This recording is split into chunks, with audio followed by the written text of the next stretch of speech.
Good morning guys, welcome back my new blog. तो आज गोवा में हमारा लास्ट डे है। तो अभी हमारी फ़्लाइट का टाइम है रात के 10 बजे। तो पूरा दिन बचा है हमारे पास। तो अभी हम मार्केट घूमेंगे, शॉपिंग करेंगे और एक और इम्पॉर्टेंट काम करना है हमें, जैसे कि कनागत चल रहे हैं तो हमें मम्मी जी का भी करना है। तो हम कुछ लोगों को खाना खिलाएंगे यहीं पे ख़रीद के, क्योंकि गोवा में जितना हो पाएगा उतना कर पाएंगे। तो बने रहना ब्लॉग के साथ, पूरा देखना। लास्ट जर्नी हमारी गोवा की है, उसके बाद तो हम अपना गाजियाबाद पहुंच। गाइस, ये हमारा आज का लुक है। उफ, मेरा अच्छा लग रहा है। और गाइस, आप लोगों को हम दोनों की जोड़ी कैसी लगती है ज़रूर बताना।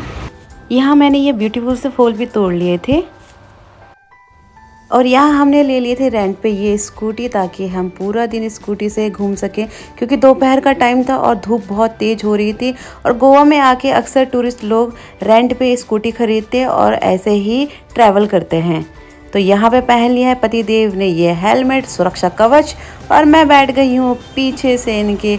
और हमेशा मैं बगल में बैठती हूँ तो मुझे ऐसा मौका कभी नहीं मिलता कि मैं इनके पीछे बैठ पाऊँ और इस तरह से इनको टाइट हक करके बैठ पाऊँ। तो मुझे तो बहुत मज़ा आ रहा था और मैंने ही इनको कहा था कि स्कूटी रेंट पे लेंगे और फिर पूरा दिन एंजॉय करेंगे। तो मुझे तो बहुत मज़ा आ रहा था।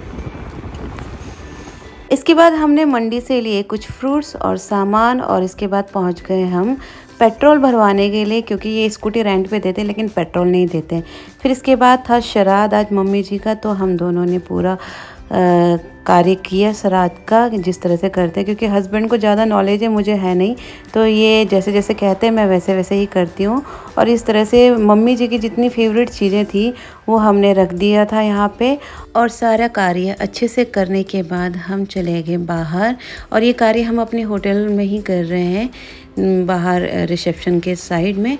और फिर अच्छे से हाथ जोड़ के हमने ये जितना भी सामान था एक पॉली बैग में रखने के बाद हम बाहर चले गए। ये है हमारा होटल कोलंगेट ग्रैंड। और इसके बाद हम मार्केट से निकलते हुए बीचों बीच से निकलते हम ढूंढ रहे थे किसी को कि हम ये किसी को खिला पाएँ, कोई भूखा होगा उसको खिला पाएँ, क्योंकि गोवा में भिखारी मिलना बहुत मुश्किल है। वहाँ पे भिखारी नहीं, क्योंकि वहाँ पे सब सेल्फ डिपेंड होते हैं, कुछ ना कुछ काम करते हैं। ये बात बहुत अच्छी लगी मुझे वहाँ पे।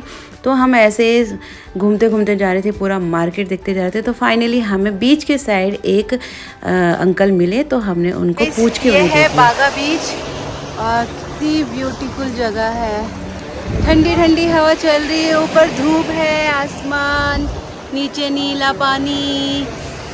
यहाँ पे इतनी सारी बोट है, पति फ़ोन पे बात कर रहे हैं, जब देखो फ़ोन फ़ोन फ़ोन, और मैं फ़ोटोज़ क्लिक करवा रही हूँ।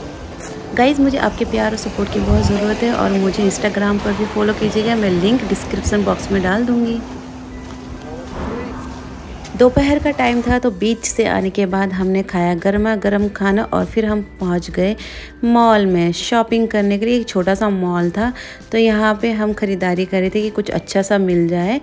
तो यहाँ पे मोस्टली आपको सारी दुकानों में एक जैसी चीज़ें ही मिलेंगी। आपको वो शर्ट और निकर शॉर्ट्स मिलेंगे, गर्ल्स का भी सेम होता है, प्रिंटेड टाइप का, बीच साइड वाले। और फिर इसके बाद हम पहुंच गए ये स्वीट शॉप में, ये टॉफ़ीज़, कैंडीज़, ये सारी चीज़ें, और हमने ख़रीद लिए थे यहाँ से। फिर इसके बाद मैंने लिए ये छोटे छोटे क्यूट से बैग। और इसके बाद शाम हो गई थी, तो हम पहुँच गए थे यहाँ पे सनसेट देखने के लिए, जो हमारे होटल के नियर बाय में ही था। तो बहुत ज़्यादा भीड़ थी उस दिन, तो पता नहीं क्यों इतनी भीड़ थी, लेकिन बहुत अच्छा लग रहा था, क्योंकि सनसेट और था, लाल लाल सा दिख रहा था, जैसे पका हुआ आम होगा। और फिर देखो ये नज़ारा, कितना ब्यूटीफुल नज़ारा है। पैरासूट भी दिख रहे हैं यहाँ पे, और ऊपर ऑरेंज ऑरेंज शेड आ रही है, नीचे लोग हैं, पानी है, बहुत ही ब्यूटीफुल नज़ारा था। और यहाँ पे रेत पे बैठ के मैं आराम से व्यू को कैप्चर कर रही हूँ, लोगों को देख रही हूँ कि कैसे मस्ती कर रहे हैं। इसके बाद सैड मन से एयरपोर्ट आके अपना बोर्डिंग पास ले लिया था, और यहाँ पर भी बहुत ज़्यादा भीड़ थी। 1 घंटे पहले पहुँच गए थे हम यहाँ पे। फाइनली हम पहुँच गए थे दिल्ली एयरपोर्ट में, जो हमें यहाँ पे बस लेने के लिए आई थी। और इस बार भी मैं व्यू कैप्चर नहीं कर पाए प्लेन से, क्योंकि इस बार भी हम दोनों की सीट अलग अलग थी। फिर रात काफ़ी हो गई थी, लगभग 1:30-2 बज गए थे। फिर कैब करके हम घर की तरफ निकल गए थे और हालत बहुत पस्त हो गई थी, नींद बहुत आ रही थी। तो आज का व्लॉग आपको कैसा लगा और हमारी गोवा की जर्नी आपको कैसी लगी ज़रूर बताना, कमेंट करना, शेयर करना, सब्सक्राइब करना। आज के लिए इतना ही, फिर मिलेंगे नए व्लॉग में। Bye bye.